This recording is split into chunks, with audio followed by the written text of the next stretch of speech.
वैसे तो diesel cars के बहुत फ़ायदे हैं पेट्रोल कार्स के मुकाबले। डीज़ल सस्ता आता है, डीज़ल कार की राइड क्वालिटी बहुत अच्छी होती है।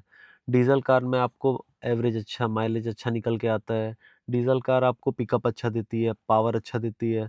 डीज़ल कार के इंजन्स भी लॉन्ग लास्टिंग होते हैं कंपेयर टू पेट्रोल इंजन, अगर आप कंटिन्यू ड्राइव कर रहे हैं, आपकी अगर ड्राइविंग अच्छी है। लेकिन डीज़ल कार्स का सबसे बड़ा एक नुकसान ये है कि डीज़ल कार पॉल्यूशन बहुत करती है। तो इस नुकसान को सिर्फ़ एक नुकसान को कम करने के लिए सरकार ने BS6 व्हीकल से ऐसे-ऐसे नॉर्म्स लगा दिए हैं, जिसने डीज़ल कार का तो जीना मुश्किल कर ही दिया है, साथ में डीज़ल कार के ओनर्स का भी जीना मुश्किल कर दिया है। तो क्या आप उनमें से एक हैं, जो डीज़ल कार लेना तो चाहते हैं, पर आजकल की डीज़ल कार की प्रॉब्लम को सुन के डीज़ल कार लेने से डर रहे हैं? या आप उन लोगों में से एक हैं, जिसने डीज़ल कार खरीद तो रखी है, पर आए दिन सर्विस सेंटर के चक्कर लगा रहे हैं?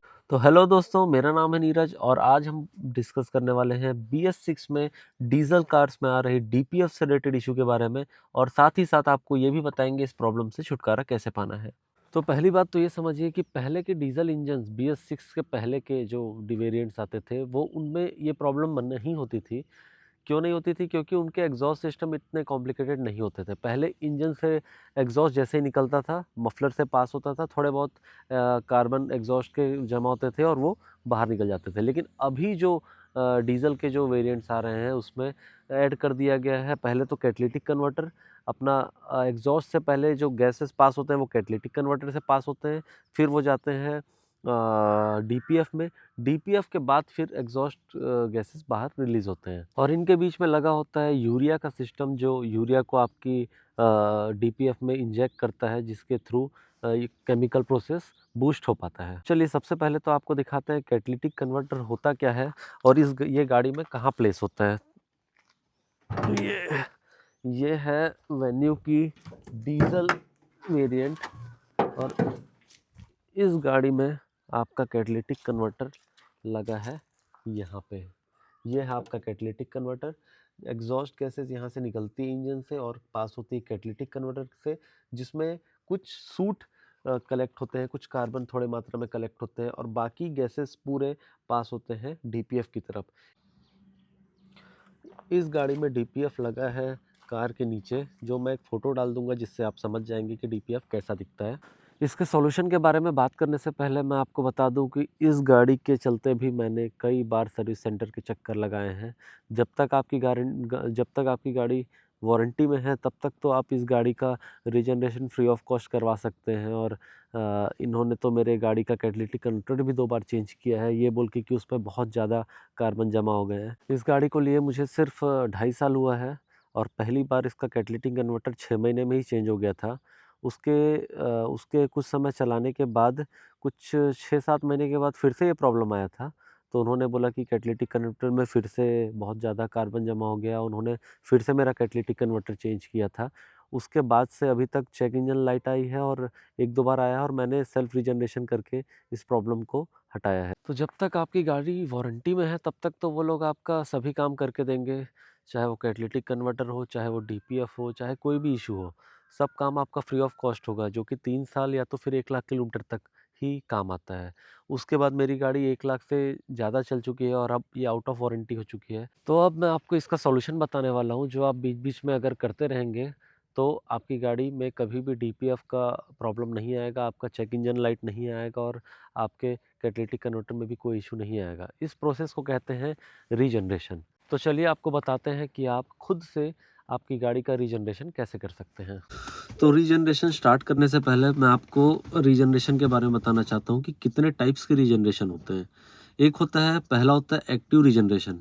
एक्टिव रीजनरेशन वो होता है जब आप गाड़ी ड्राइव कर रहे होते हैं, तो आप नोटिस करेंगे आपका RPM ऑटोमेटिकली हाई हो जाता है, और कभी-कभी आपके कूलिंग फैंस ऑटोमेटिक चलने लग जाते हैं, जबकि गाड़ी खड़ी होती है उसके बाद भी। तो वो ऑटोमेटिक उसमें क्या होता है, फ्यूल का टेम्परेचर हाई टेम्परेचर पे आपके इंजन पे इंजेक्ट होता है, जो आपके DPF में जितने भी चोक्ड कार्बन है, उनको वो हाई टेम्परेचर में बर्न कर देता है। इस तरीके से आपका एक्टिव रीजनरेशन हो जाता है। जब थोड़े बहुत कार्बन उस पे जम जाते हैं, चोक हो जाते हैं, तो इंजन को ऑटोमेटिक पता चल जाता है, वो ऑटोमेटिक ही इस प्रोसेस को कर लेता है, आपको कुछ भी करने की ज़रूरत नहीं पड़ती है। तो इस प्रोसेस को बोलते हैं एक्टिव रीजनरेशन। दूसरा होता है पैसिव रीजनरेशन। पैसिव रीजनरेशन क्या होता है, जो अभी हम जिस तरीके से गाड़ी को ड्राइव करके उसको खुद से ही मैनुअली उसको रीजनरेट करेंगे, उसको बोलते हैं कि पैसिव रीजनरेशन।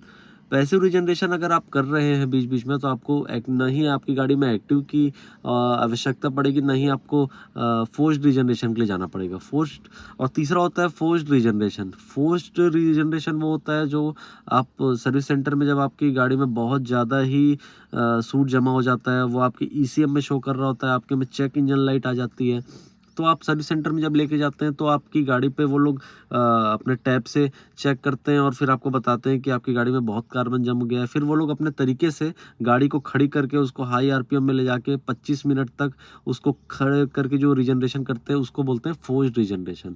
उतनी ज़रूरत नहीं पड़नी चाहिए। अगर आप नॉर्मली अपनी गाड़ी में पैसिव रीजनरेशन बीच बीच में करते आ रहे हैं, हफ्ते में एक बार, 15 दिन में एक बार अगर आप कर रहे हैं, आपकी ड्राइविंग बहुत कम है, तो आपको इस रीजनरेशन को करना है। और पैसिव रीजनरेशन को आपको ऐसा भी नहीं कि आपने गाड़ी बस घर से निकाली और रीजनरेशन चालू कर दी है, वैसा नहीं करना है आपको।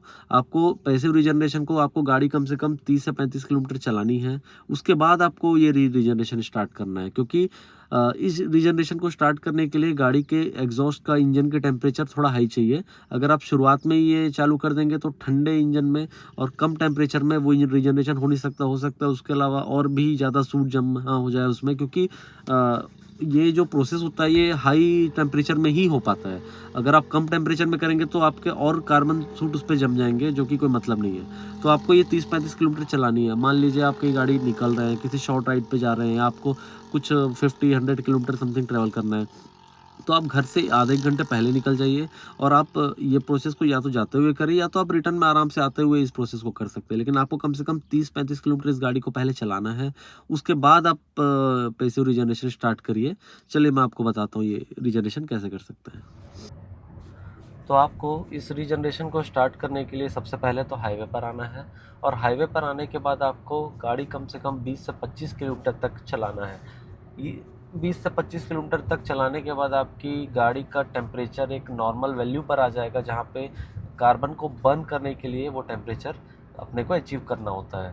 तो चलिए रीजनरेशन स्टार्ट करते हैं। आपको इसके लिए गाड़ी को डालना है सेकंड गियर पे। सेकंड गियर पे डालने के बाद आपको इस आरपीएम को मेंटेन करना है 3000 रोटेशन पर मिनट पर, जो कि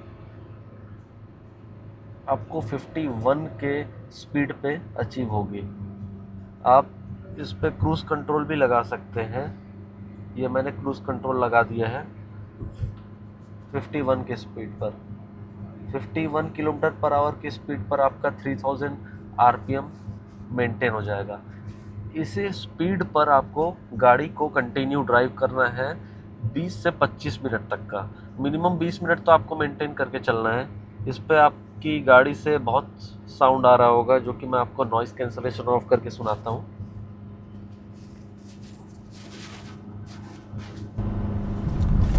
ये देखिए, इस तरीके से आपको गाड़ी की आवाज़ आएगी, जो कि एक हाई आरपीएम पर आती ही है। ये मैंने रोड तो आपको सिखाने के लिए, रीजनरेशन बताने के लिए आपको ये रोड चुना है। बाकी आप हाईवे पर ही इसे प्रैक्टिस करें तो ज़्यादा बेटर होगा। मेरी गाड़ी 1 लाख किलोमीटर तक चल चुकी है, 1 लाख किलोमीटर से ज़्यादा इनफैक्ट हो चुकी है, और अभी तक मैं इस प्रोसेस को अपना कर ही अपनी गाड़ी से ये चेक इंजन लाइट हटाया है मैंने। और आगे भी ये प्रॉब्लम मुझे नहीं आ रही है, क्योंकि मैं हर 15 दिन में ये प्रोसेस रिपीट करता हूँ, ताकि कोई भी कार्बन मेरे डीपीएफ में जमा ना हो, और कार्बन जमा हो भी तो वो ऑटोमेटिक इस तरीके से जल के निकल जाए। इस स्पीड पे चलाने पे होता क्या, मैं आपको ये समझाता हूँ। हाई आरपीएम पे जब हम ऐसे गाड़ी को ड्राइव करते हैं तो क्या होता है, हमारे एग्जॉस्ट गैसेस 700 डिग्री सेंटीग्रेड तक पहुंच जाते हैं, जो कि बहुत हाई टेम्परेचर होता है। जनरली वो 300 से 350-400 डिग्री सेंटीग्रेड तक ही चलते हैं, लेकिन रीजनरेशन के टाइम पे 700 डिग्री सेंटीग्रेड अचीव करना ज़रूरी होता है, ताकि आपके जो डीपीएफ पे जो कार्बन जो जमे हैं उनको जलाने के लिए एक्स्ट्रा फ्यूल उस पर बर्न होता है, और उसके वजह से टेम्परेचर राइज़ हो जाता है और पूरे कार्बन सूट वहाँ से जो डिपॉजिट होते हैं वो जलकर एग्जॉस्ट के थ्रू निकल जाते हैं, इसलिए रीजनरेशन इम्पॉर्टेंट है। अगर आपने ये प्रोसेस पहले नहीं किया है और आपके गाड़ी में चेक इंजन लाइट आ रहा है या डीपीएफ से रिलेटेड इश्यूज दिखा रहे हैं, तो आप एक बार सर्विस सेंटर जाइए। सर्विस सेंटर में वो फोर्स्ड रीजनरेशन से आपके गाड़ी का चेक इंजन लाइट भी हटा देंगे और कार्बन जो जमा है उनको बर्न भी कर देंगे। उसके बाद जब आप वापस से गाड़ी हाईवे पे ड्राइव करेंगे तो आपको ये प्रोसेस रिपीट करना है। एक बार आप सर्विस सेंटर में करवा लीजिए जो भी है, ताकि आपका बहुत ज़्यादा जो कार्बन जमा हो गया है वो आपके डीपीएफ से निकल जाए। उसके बाद आप ये प्रोसेस अपनाइए, उसके बाद शायद ये प्रॉब्लम आपके कार से ख़त्म ही हो जाए। उम्मीद करता हूँ इस वीडियो से आपको बहुत कुछ सीखने को मिला होगा और 90% प्रॉब्लम तो आपकी डीपीएफ से रिलेटेड इस रीजनरेशन प्रोसेस से ठीक हो ही जाएगी। उसके बाद भी अगर आपको ऐसे कुछ प्रॉब्लम्स होते हैं तो आप मुझे कमेंट्स में लिखिए, मैं उसका सॉल्यूशन ज़रूर आपके लिए लेकर आऊँगा। तो ऐसे ही इन्फॉर्मेटिव वीडियोस के लिए आप हमें फॉलो भी कर सकते हैं। हम आपके लिए ऐसी काम की वीडियोस लाते रहेंगे। तो चलिए मिलते हैं हमारी अगली वीडियो में, तब तक के लिए